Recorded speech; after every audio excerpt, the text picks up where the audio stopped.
मुसलमान और यहाँ के कहते थे और मुस्लिम लीग के लीडर कहते थे कि लड़के लेंगे पाकिस्तान, मर मर के लेंगे पाकिस्तान।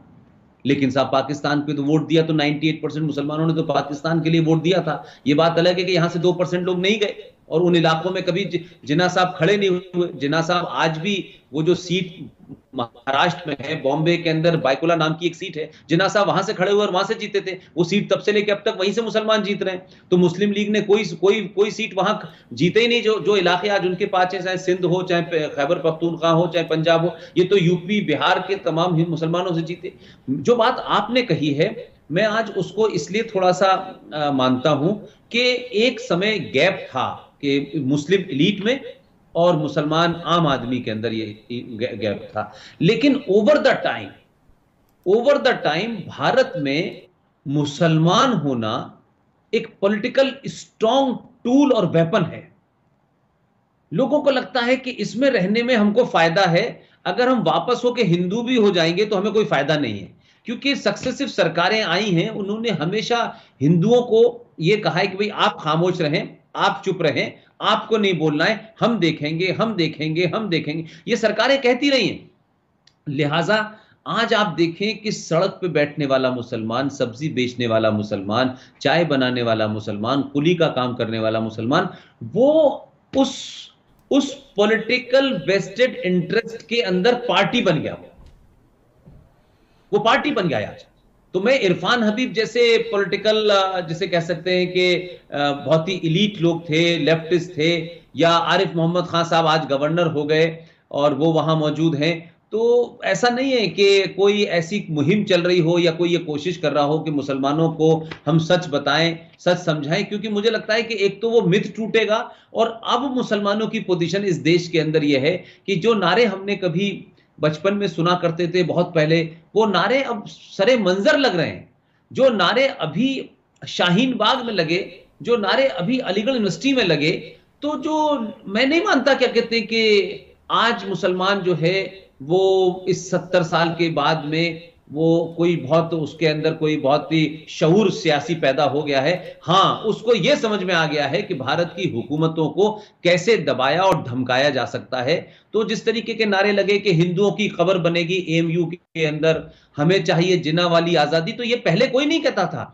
अब शायद लोग इसलिए कह रहे हैं कि अब उनके पास विक्टिम कार्ड खेलने का ओपन मौका है। और विक्टिम कार्ड इसलिए खेलते हैं कि भाई देखिए साहब, प्राइम मिनिस्टर है, एंटी मुस्लिम है, बीजेपी है, आरएसएस है। तो ये आरएसएस और बीजेपी, विश्व हिंदू परिषद का नाम लेकर के इनको दुनिया में सिंपैथी लेने, और वो तमाम लेफ्टिस्ट जो हमेशा से इन फोर्सेस के खिलाफ रहे हैं, जिन्होंने एक नैरेटिव गलत बनाया है, वो कभी भी अब इनको निकलने नहीं देंगे।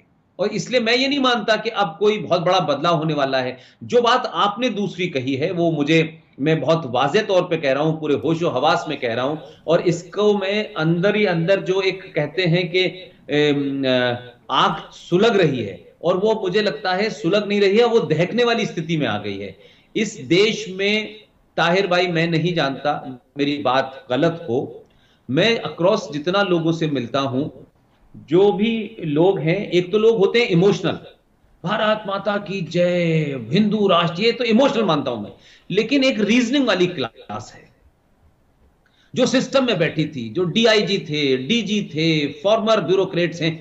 आज जब उनका गुस्सा देखता हूं तो नीचे की क्लास में और ऊपर जो हिंदू की एलीट थी उसके बीच का भी गैप कम हुआ है। और आज जिस तरीके से मुसलमानों के गुस्सा खिलाफ कह दें, जो ऊपर के एलीट में है वो नीचे भी है, यानी रिएक्शन जिसको हम कहें, जी रिएक्शन कह सकते हैं।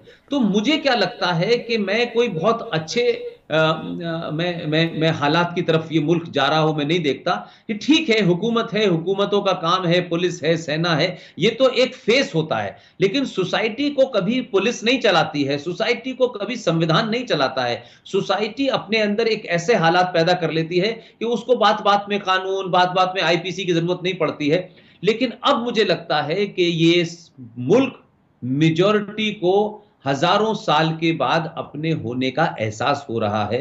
उनको लग रहा है कि जो बातें हमने सुनना तक हमारे लिए अलाउ नहीं था, अब हम बोलेंगे, जोर से बोलेंगे, और बड़े बड़े लोग, बड़े पैसे वाले लोग, बड़े पढ़े लिखे लोग, वो तमाम सारे लोग इस पूरे मूवमेंट में शामिल हो गए हैं।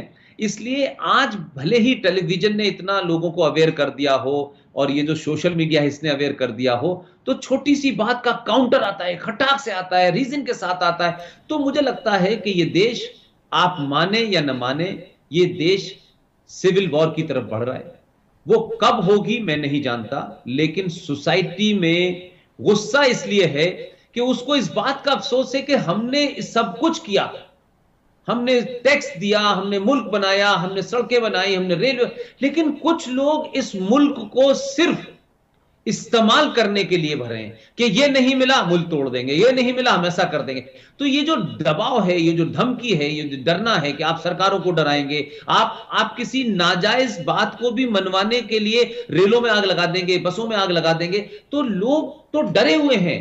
आज लोग पुलिस से कहते हैं कि पुलिस क्यों नहीं शूट कर रही है, ये हुकूमत क्या करे। यानी एक सरकार ऐसी है जो लगातार इस कोशिश में है कि रूल ऑफ लॉ हो, लेकिन उसके ऊपर इंटरनली और एक्सटर्नली भी बहुत ज्यादा दबाव है इस बात का कि आप रूल ऑफ लॉ को फॉलो करिए, अगर हिंदू को गड़बड़ कर रहा है तो गोली से मार, जहां कुछ कर रहा है तो वहां आपका सॉफ्ट हैंड है, और जहां हिंदू करता है तो वहां आपका हार्ड हैंड। तो ये जो जब रीजनिंग क्लास में आ जाता है, जब एजुकेटेड क्लास में आ जाता है, जब सिस्टम के अंदर आने लगता है, तो ये दबाव जो है कभी ना कभी फूटेगा। और समय समय पे इस वक्त हिंदू आइडियोलॉजिकली, हिंदू अपनी उस एहसासे कमतरी से बाहर निकल करके, उसको जब ये लगता है हम कौन थे, कहां से आए थे, हम किस धर्म के मानने वाले थे, हमने दुनिया को क्या दिया, ये जब उसके अंदर वो पढ़ता है, देखता है, और हम तमाम सारे लोग जब बात करते हैं तो एक अजीब सी उसके अंदर एक कैफियत पैदा होती है, और उसको लगता है कि जैसे उसके साथ धोखा हुआ है। तो वो शायद अब इस धोखे को एक मिनट के लिए बर्दाश्त करने वाला नहीं है, एक मिनट के लिए उसको टॉलरेट नहीं करना चाहता, वो बहुत जल्दी में है। और इस जल्दी की वजह से ही मुझे लगता है कि जो हालात हैं, मैं जिस तरीके के लेक्चर देता हूं, जो लोग आते हैं, मुझे लगता है कि मुल्क के हालात बहुत बेहतर नहीं है। और इसमें जो लोग बार बार धमकाते थे, कोई कहता है 15 मिनट के लिए पुलिस हटा लो, तो अगर ये आवाजें किसी भी देश के अंदर जो माइनॉरिटी हो, अगर वो इस किस्म के अल्फाज बोलेगी, तो कमोवेश मेजॉरिटी का रिएक्शन जरूर होगा। और दूसरी बड़ी बात जो गलतफहमी है यहां, कि ये कहा जाता है कि साहब देखिए, अगर आपने एक नहीं कहा तो मुसलमान आतंकवादी बन जाएंगे। तो भाई मुसलमान आतंकवादी भारत में तो चलिए बन जाएंगे, तो भाई सीरिया और लीबिया में क्या कर रहे हैं? उसामा बिन लादेन क्या किस वजह से बना था? तो ये जो मतलब एक नैरेटिव क्रिएट करने की कोशिश की गई, उसमें मैंने ये कहा बार बार इस हिंदुस्तान में कि देखिए, हमेशा ध्यान रखिए कि टेररिज्म जो है वो मेजॉरिटी कम्युनिटी करती है और वही सक्सेसफुल होता है। तो कश्मीर में अगर आतंकवाद सक्सेसफुल हो रहा है, तो महबूबा मुफ्ती से लेके अब्दुल्ला, और अब्दुल्ला से लेके हुर्रियत, ये तमाम सारे लोग और कमोवेश वहां की सोसाइटी उनको डायरेक्टली इनडायरेक्टली मदद करती है। वो किसी के घर में छुपते हैं, किसी के घर में खाना खाते हैं, कोई हथियार लाता है, जब वो आर्मी वालों से लड़ रहे होते हैं तो पीछे से मुसलमान वहां के पत्थर फेंक के किसकी मदद करते हैं? पंजाब में भी जो टेररिज्म हुआ, बिकॉज ऑफ द मेजोरिटी। इन दो स्टेट में हमने टेररिज्म देखा, तो एक जगह वहां मुसलमान मेजोरिटी में थे, पंजाब में सिख मेजोरिटी में थे, तो खालिस्तान का पूरा मूवमेंट चला। उस मूवमेंट में 42,000 हिंदू मारे गए, ताहिर भाई इसका कभी जिक्र नहीं हुआ।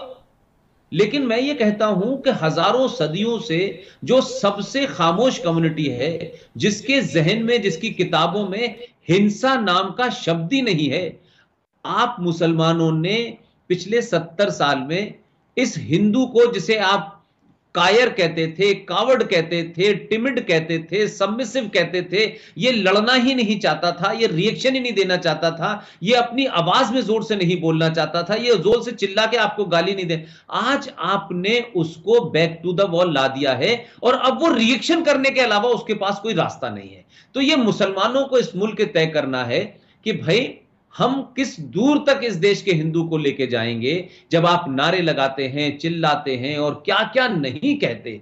आप खुल्लम खुल्ला कश्मीर के अंदर नारे लगे कि हमें चाहिए कश्मीर, कश्मीरी मर्दों के बगैर और कश्मीरी पंडित औरतों के साथ, और मस्जिदों से लग रहे थे, और देश खामोश था, और सेकुलरिज्म जिंदाबाद चल रहा था। दिल्ली में भी सेकुलरिज्म था, पूरे देश में सेकुलरिज्म था। तो ये सेकुलरिज्म जो है, इससे सबसे ज्यादा हेट हिंदुओं को है, और लोगों को लगता है कि सेकुलरिज्म का मतलब है मुसलमानों की नाजायज मांगों को मानना।